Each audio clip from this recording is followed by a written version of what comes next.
അപ്പം മാ എന്ന സംഘടനയുടെ ഒരു ജനറൽ ബോഡിയിലേക്ക് വന്നിരിക്കുകയാണ്. എന്ത് തോന്നുന്നു ഇപ്പോൾ? വലിയ സന്തോഷം. ഈ ഒരു ദിവസത്തിന് വേണ്ടി ഞങ്ങൾ എല്ലാവരും കാത്തിരിക്കില്ല. കാര്യം ഞങ്ങളെല്ലാവരും ഓരോ വഴിക്കല്ലേ, എല്ലാവരും കൂടെ ഒരുമിച്ച് കാണാൻ വലിയ സന്തോഷം. ഞങ്ങൾ റിയാലിറ്റി ഷോയിൽ ഒരുമിച്ച് പങ്കെടുത്ത ആളുകൾ, വർഷങ്ങളോളം റൂമിൽ ഒരുമിച്ച് കിടന്നുറങ്ങിയ ആളുകൾ, എല്ലാവരും കൂടെ വീണ്ടും വീണ്ടും കാണുമ്പോൾ വലിയ സന്തോഷമാണ്. ഓക്കെ, സംഘടനയിലേക്ക് വരുമ്പോൾ ആദ്യം മനസ്സിലേക്ക് ഓടി വരുന്നത് എന്ത് കാര്യമായിരിക്കും? അതന്നെ, മിമിക്രി. ഈ സംഘടനയിലേക്ക് വരുമ്പോൾ മിമിക്രിയിലൂടെ എന്തെങ്കിലും ജീവിക്കാൻ പറ്റുമോ, പണി ഇത് മാത്രം മതി എന്നൊക്കെ ചോദിക്കുന്ന ആൾക്കാരുടെ ഇടയിൽ ഇതുകൊണ്ട് ജീവിക്കുന്നുണ്ട് ഒരുപാട് ആൾക്കാരെ കൂട്ടായ്മയിലെത്തുമ്പോൾ വലിയ അഭിമാനം തോന്നുന്നൊരു കാര്യമാണ്. ചേട്ടൻ ആദ്യം ഇതിലേക്ക് വരുമ്പോ, ഇൻഡസ്ട്രിയിലേക്ക് വരുമ്പോ ശബ്ദാനുകരണമായിരുന്നു അതോ സ്കിറ്റ് ആയിരുന്നു? ശബ്ദാനുകരണമായിരുന്നു. ഒരെണ്ണം ഞങ്ങൾക്ക് അയ്യോ, ഇപ്പൊ റസബാബയുടെ ശബ്ദം. എൻ്റെ പപ്പയെ നടുറോട്ടിലിട്ട് പട്ടിയെ പോലെ തള്ളിയിട്ടാ അവന്മാർ ഇങ്ങോട്ട് വന്നത്. പണ്ട് പാർട്ടി ഓഫീസിൻ്റെ പിന്നിൽ നിന്ന് പീടിയും തീപ്പെട്ടി മേടിച്ചിരുന്ന കുടിയും ചാക്കോടമൊക്കെ ദിവാകരനല്ല ഞാൻ. ഇനി പാർട്ടി കാര്യം പറഞ്ഞ ആരെങ്കിലും മാഹി പറഞ്ഞ് നിൽക്കരുവെന്ന പോലീസ് കണ്ടെത്തൽ കൂടെ ആയതുകൊണ്ടെടുത്ത് ഒട്ടിക്കും ഞാൻ. വളരെ സന്തോഷം ചേട്ടാ, താങ്ക് യു സോ മച്ച്. ഒരു മിനിറ്റ് പെട്ടെന്ന് ഇങ്ങനെ പോവല്ലേ, ഞങ്ങൾക്ക് കുറച്ച് വിശേഷങ്ങളൊക്കെ ചോദിക്കാനുണ്ട്. അപ്പം ചേട്ടാ, മാട് പ്രോഗ്രാമിലേക്ക് 1 വർഷത്തിന് ശേഷം എല്ലാരെയും കണ്ടുമുട്ടാൻ പോവാണ്. എന്ത് തോന്നുന്നു ഈ അവസരത്തിൽ? എന്താ പറയാനുള്ളത്? ഒന്നും പറയാനില്ല, സന്തോഷം മാത്രം. വർഷത്തിലൊരിക്കലും നമ്മുടെ സഹപ്രവർത്തകരെ നേരിൽ കാണുക എന്ന് പറഞ്ഞത് എല്ലാവർക്കും സന്തോഷം തരുന്നൊരു സംഭവമാണ്. അതിന്റെ ഒരു സന്തോഷം എല്ലാവർക്കും ഉള്ള പോലെ എനിക്കുണ്ട്. ആദ്യ കാലഘട്ടങ്ങളിൽ ഇങ്ങനെയുള്ള അസോസിയേഷന്റെ ഭാഗമാകുമ്പോൾ ഉള്ള ഒരു ഓർമ്മ എന്തായിരുന്നു? ആദ്യം ഈ മായില ഓർമ്മയെന്ന് പറഞ്ഞാൽ അന്ന് സത്യം പറയാമെങ്കിൽ ഇതിൻ്റെ ഒരു ആശയം ഇടുന്നത്, ഇങ്ങനെ മിമിക്രിക്കാർക്ക് ഒരു സംഘടന വേണമെന്നുള്ളൊരു ആശയം ഇടുന്നത് യൂറോപ്പിൽ ഞങ്ങളൊരു പ്രോഗ്രാമിന് പോയപ്പോൾ മണിച്ചേട്ടനാണ് ആദ്യമായിട്ട്. അന്ന് ആ ട്രിപ്പിൽ മണിച്ചേട്ടനുണ്ട്, നമ്മുടെ സാജു കുടിയുണ്ട്, മാർട്ടിനുണ്ട്, ജാഫർ ഇടിക്കുന്നുണ്ട്, നാഷിക്കൊക്കെ ഉണ്ട്. അപ്പം ഞങ്ങൾ മണിച്ചേട്ടനും ജാഫറും സാജുവും നമ്മുടെ മാർട്ടിനും കൂടി ഇരിക്കുന്ന സമയത്താണ് ഇവിടെ മണിച്ചേട്ടനാണ് പറയുന്നത്, എടാ നമുക്കൊരു സംഘടന, നമുക്കെന്താ പറയുക, നമുക്കൊരു നിങ്ങളൊരു സംഘടന ഉണ്ടാക്കടാ, ഞാനുണ്ടാ ഹെൽപ്പിന്. അന്ന് അദ്ദേഹം വല്ല സിനിമയിൽ നല്ല പൊസിഷനിൽ നിൽക്കുന്ന ആളാണ്. അദ്ദേഹത്തിന് ഇപ്പോൾ മിമിക്രിക്കാർക്ക് ഒരു സംഘടന ഉണ്ടാക്കുക എന്നുള്ള ഒരു സംഭവമൊന്നും ആവശ്യമില്ല. എങ്കിലും അദ്ദേഹം പറഞ്ഞു, എടാ നിങ്ങളൊരു സംഘടന ഉണ്ടാക്കടാ, ഞാനുണ്ടാ എന്ന് പറഞ്ഞു. അതായിരുന്നു ആദ്യത്തെ ഒരു ആശയം. അതിനുശേഷം ഞങ്ങൾ ഇവിടെ നാട്ടിൽ വന്ന് ഒരു 2 മാസം കഴിഞ്ഞപ്പോഴാണ് ടിനി ടോം വിളിച്ചിട്ട് പറഞ്ഞത്, യൂസഫ ഇങ്ങനെ ഒരു സംഭവം നമ്മൾ തുടങ്ങുന്നുണ്ട്. അപ്പോൾ മണിച്ചേട്ടൻ പറഞ്ഞേ ഉള്ളൂ, 2 മാസത്തിന് മുമ്പ് പറഞ്ഞേ ഉള്ളൂ ഇങ്ങനെ ഒരു സംഭവം. അപ്പോൾ അവരത് ടിനിയുടെ നേതൃത്വം, സത്യം പറഞ്ഞ ടിനിയൊക്കെയാണ് ഇതിൻ്റെ കാര്യങ്ങൾ ആദ്യമായിട്ട് ശരിക്കും ചെയ്ത് ഓരോ പ്രവർത്തിച്ചിട്ട് ഇങ്ങനെ ആക്കിയത്. അപ്പോൾ അന്ന് മിമിക്രിക്കാർക്ക് ഒരു സംഘടന എന്ന് പറഞ്ഞപ്പോൾ എന്താ പറയുക, മിമിക്രിക്കാർക്ക് എല്ലാവർക്കും സന്തോഷം. ആ ഒരു സന്തോഷം നമ്മൾ പറഞ്ഞറിയിക്കാൻ പറ്റാത്തതാണ്. കാരണം ഒരിക്കലും നമ്മളൊരു സംഘടിക്കുമെന്ന് തോന്നുന്ന ഒരു അങ്ങനെ ഒരു ആയിരുന്നില്ല. അവരവരവരൊരു പലരും പലരുടെ വഴിക്ക് മടക്കുന്നതാണ്. പക്ഷേ എല്ലാവരും കൂടി ഒന്നിച്ചു കൂട്ടി ഇപ്പം മിമിക്രിക്കാർക്ക് എന്ത് സംഭവിച്ചാലും മിമിക്രി ആർട്ടിസ്റ്റ് സംഘടന ഉണ്ട്, നമ്മൾക്കൊരു നാഥനുണ്ട് എന്നുള്ളൊരു തോന്നലായി വരുന്നു. അതെ അതെ. ഈ അവസരത്തിൽ മണിച്ചേട്ടനെ എപ്പോഴും നമ്മൾ ഓർക്കും. അതെ. അതല്ലാതെ വേറൊരാളെ ഓർമ്മയിലേക്ക് കൊണ്ടുവന്നാൽ അത് ആരായിരിക്കും? സത്യത്തിൽ മണിച്ചേട്ടനാണ് നമുക്ക് ഓർമ്മ. ഈ മിമിക്രി ആർട്ട് സംഘടന എന്ന് പറഞ്ഞാൽ എൻ്റെ ഓർമ്മയിലൊരു മണിച്ചേട്ടനാണ്. പിന്നീട് വന്നവരെല്ലാം അതിന് ശേഷമുള്ള ആൾക്കാരാണ്. മണിച്ചേട്ടൻ തന്നെയാണ്. ഇപ്പം ഏറ്റവും കൂടുതൽ ഇതിന്റെ ഉത്സാഹ കമ്മിറ്റിയിൽപ്പെട്ട ആൾക്കാരുണ്ടാവും. ഇപ്പൊ ഉണ്ട്. ഇപ്പൊ നാദർഷിക്കുണ്ട്, ഷാജോനുണ്ട്, അവരൊക്കെ ആക്റ്റീവാണ്. ഷാജോൺ എന്നൊക്കെ പറഞ്ഞു കഴിഞ്ഞാൽ മിമിക്രി എന്താ പറയാ, അവനിപ്പോ നല്ലൊരു പൊസിഷനിൽ വലിയൊരു നടനായിട്ട് നിൽക്കുന്ന അവസ്ഥയിൽ പോലും 24 മണിക്കൂറും മായ്ക്ക് വേണ്ടി പ്രവർത്തിക്കുന്ന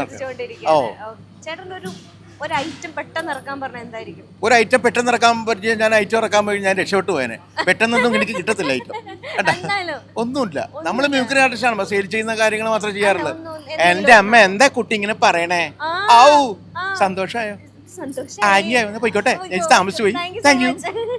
നമസ്കാരം. ഞാൻ ബൈജു ചേട്ടനെ കണ്ടിരുന്നു. ഇത് ബാബു ചേട്ടൻ. ഞാൻ ബാബു ജോസ്.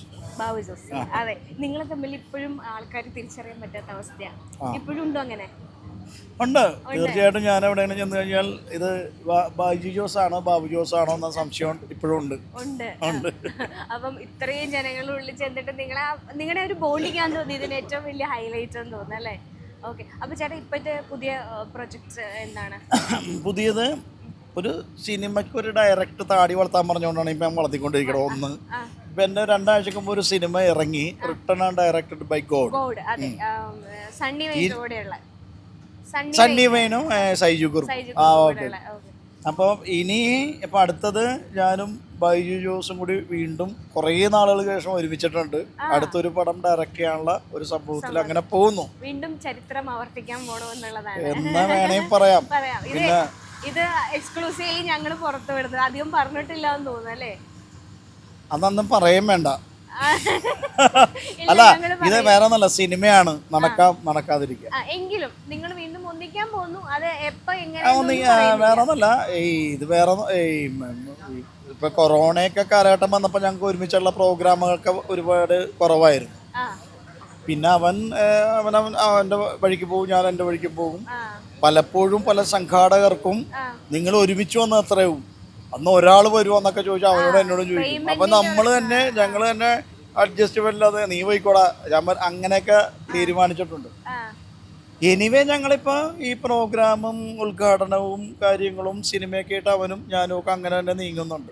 പണ്ടത്തെ ഒരു ഇൻഡസ്ട്രി അല്ല ഇപ്പൊ ഉള്ളത്. ഭയങ്കര ചേഞ്ച് വന്നിട്ടുണ്ട്. ഏറ്റവും നല്ലതായിട്ട് ഇപ്പൊ തോന്നുന്നത് എന്താണ്? നല്ലതായിട്ട് തോന്നുന്നത് മനസ്സിലായില്ല. ഏറ്റവും നല്ലത് ഈ മാറ്റം വന്നത് നന്നായി. അല്ല, ഈ മാറ്റം വന്നത് ഇപ്പൊ ഞങ്ങള് അതങ്ങനെ ഏത് കാലഘട്ടത്തുമ്പോ വയസ്സാകാൻ നേരത്ത് നമ്മളുടെ ആർജവമൊക്കെ കുറയില്ല, പുതിയ ആൾക്കാർ വരും. അതേപോലെ തന്നെ എനിക്ക് തോന്നിയിട്ടുള്ള, അല്ലാതെ പണ്ടത്തെ ഇൻഡസ്ട്രി അല്ല ഇപ്പോഴെന്ന് വെച്ചാൽ ഇപ്പം. പിന്നെ എനിക്ക് തോന്നിയത് സോഷ്യൽ മീഡിയ അതിൻ്റെ ഒരു സംഭവം ഓക്കെയാണ്. നമ്മളൊക്കെ പണ്ട് ഈ കോമഡി കസിൻ, രസികരാജൻ, നമ്പർ 1 ഇങ്ങനെയുള്ള ഹൈലൈറ്റ് പ്രോഗ്രാം ചെയ്യുമ്പോൾ അതൊന്നും ചാനലിൽ മാത്രമേ കാണുള്ളൂ ആൾക്കാർ. പക്ഷേ സോഷ്യൽ മീഡിയ അല്ല മൊബൈലിലൂടെ ഇപ്പോൾ പലപ്പോഴും ഞാൻ വരെ പല പ്രോഗ്രാമുകളും കാണുന്നത് മൊബൈലിലൂടെയാണ്. പക്ഷെ അന്ന് ആ സാഹചര്യം ഉണ്ടായിരുന്നില്ല. അത് എന്തായാലും ഒരു ഇന്നത്തെ തലമുറയ്ക്ക് ഭയങ്കര ഒരു ഗുണകരമായിട്ട് എനിക്ക് തോന്നുന്നുണ്ട്. കാരണം എന്ന് വെച്ചാൽ ഇപ്പോൾ ഇപ്പം ഞാൻ പറഞ്ഞില്ലേ, ഞങ്ങളൊക്കെ അമേരിക്കയിൽ പോകുന്നത് എത്ര വർഷങ്ങൾ കഴിഞ്ഞാണ്. ഞാൻ 3-4 പ്രാവശ്യം പോയിട്ടുണ്ട്. പക്ഷെ ഞങ്ങൾ പോകുമ്പോൾ ചന്ദ്രലേഖ എന്ന് പറയുന്ന ഒരു സിംഗർ, അടുക്കളയിൽ നിന്ന് പാട്ട് പാടിയ രാജഹംസമേ എന്ന് പാട്ട് പാടിയ സിംഗർ ഞങ്ങളുടെ കൂടെ ഫ്ലൈറ്റിലുണ്ടായിരുന്നു. അപ്പം ഞാൻ സോഷ്യൽ മീഡിയയുടെ ഒരു സംഭവമാണ്. പക്ഷേ ഇങ്ങനെ വരുന്ന സിംഗറുകളും ഇങ്ങനെ വരുന്ന ഒരുപാട് ഒരു സംഭവം വരുന്നവരൊക്കെ നിലനിൽക്കുക എന്ന് പറയുന്നത് അപൂർവമായിട്ട് ഞാൻ കണ്ടിട്ടുള്ളൂ. നമ്മള് ഐഡിയ സ്റ്റാർ സിംഗർ അന്ന് വരുമ്പോൾ ഒരു നജീം ഹർഷാദിനെയാണ് ഞങ്ങളെല്ലാം പ്രോഗ്രാം, എത്രയോ ഗായകർ വന്നു പോയിട്ടുണ്ട്. ഒരു എന്താണ് അരുൺ ഗോപൻ, ദുർഗ വിശ്വനാഥ്, അമൃത സുരേഷ്, ഈ പറയുന്ന നജീം ഹർഷാദ്, അതല്ലാതെ 100 കണക്കിന് ആർട്ടിസ്റ്റുകൾ അവിടെ ഉണ്ട്. പക്ഷെ അവരാരും ഇപ്പോഴും അങ്ങനെ നിൽക്കുന്നു. അപ്പം അതൊന്നും പറഞ്ഞിട്ട് കാര്യമില്ല. മീൻസ് ഞാൻ പറയുന്നത് ഇപ്പം എനിക്ക് എൻ്റെ ഇത്രയും പ്രായത്തിനിടയിൽ ഈ ജീവിതാനുഭവത്തിന് എനിക്ക് മനസ്സിലായിരിക്കുന്നത് ഇതൊക്കെ ഒരു സമയമാണ്, ലക്കാണ്, ഭാഗ്യമാണ്. ഇത് വരേണ്ടതും വരുന്നവർക്ക്. ചിലവർ തലകുത്തി നിന്നും അറിഞ്ഞിട്ട് പോലും ഒന്നും ആകാൻ പറ്റില്ല. ചിലവർ ഒന്നുമില്ലാതെ വലിയ സംഭവം. ഞങ്ങൾ തന്നെ രസികരാജയിൽ ജഡ്ജായിട്ടിരിക്കുമ്പോൾ നമ്മൾ ഓരോ വിലയിരുത്തലുണ്ടല്ലോ, ഇവൻ ഇങ്ങനെ ആകും, ഇവൻ അങ്ങനെ ആകും, ഇവൻ ഭയങ്കര സംഭവം. പക്ഷേ നമ്മൾ ഉദ്ദേശിച്ചവരൊന്നും അങ്ങനെ ആയുമില്ല. ഉദ്ദേശിക്കാത്തവരൊക്കെ വേറെ ലെവലിൽ പോകും.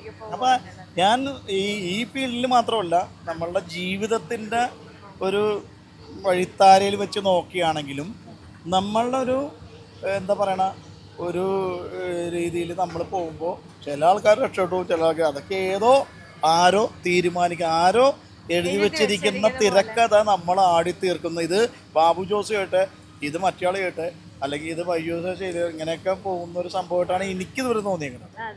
ഇപ്പൊ ഒരു ചേട്ടനോടൊരു എന്തെങ്കിലും ഒരു ഡയലോഗ് പറയാനോ അല്ലെങ്കിൽ ഒരു പാട്ട് പാടാനോ പറഞ്ഞാൽ ഏതായിരിക്കും പാടുക? അതൊക്കെയാണ് ഈ വിഷയം. ഈ സമയത്ത് ഇവിടെ ചിക്കന്റെ കാലും കണ്ടിട്ട് ഞാൻ വേറൊരു കാര്യമുണ്ട് ചേട്ടാ, ഈ സമയത്ത് നിങ്ങളെ ഞങ്ങളുടെ കയ്യിൽ കിട്ടുള്ളൂ. നിങ്ങളൊക്കെ തിരക്കായി പോവില്ലേ? ഓക്കെ, ഞാൻ 2 പേര് പാടാം. ഒരു പാട്ട് പാടാം. ഡയലോഗ് എന്ന് വെച്ചാൽ ഇപ്പൊ എനിക്ക് അതിന്റെ ഫീഡ്ബാക്ക് കിട്ടണം. ശരി, അപ്പൊ ഒരു 2 പേര് പാട്ട്.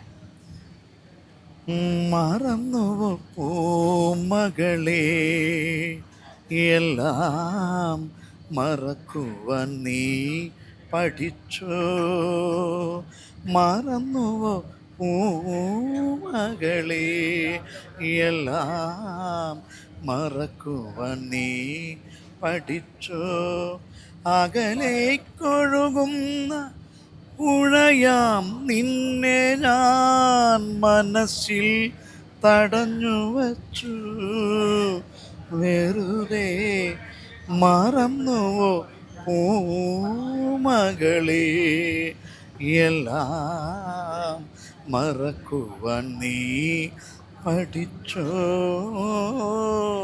ഭയങ്കര സന്തോഷം. ചേട്ടൻ പറഞ്ഞ പോലെ ഈ അവസരത്തിൽ ഞങ്ങൾക്ക് വേണ്ടിയിട്ട് ഒരു പാടാൻ കാണിച്ചൊരു മനസ്സിന് ഒരുപാട് അല്ല ഇത് വേറെ സാഹചര്യമാണെങ്കിൽ ഇത് ഫുള്ള് പാട്ട് നന്നായിട്ട് ഞാൻ പാടിയത്. Okay, thank you so much. Thank you. MyG വീട്ടിലൊരു വാഷിംഗ് മെഷീൻ എന്ന പദ്ധതിയുമായി മുന്നിട്ടിറങ്ങിയിരിക്കുന്നു. ഈ പദ്ധതി പ്രയോജനപ്പെടുത്താൻ അടുത്തുള്ള മൈജി ഫ്യൂച്ചർ സ്റ്റോറിലെത്തൂ. MyG future, experience the next. പൂവ് പോലൊരു പുട്ടുണ്ടേ അജ്മിയുടെ പുട്ടും. വിളമ്പാം നല്ല വിശേഷം. അജ്മി സ്റ്റീം മെയ്ഡ് പുട്ടുപൊടി.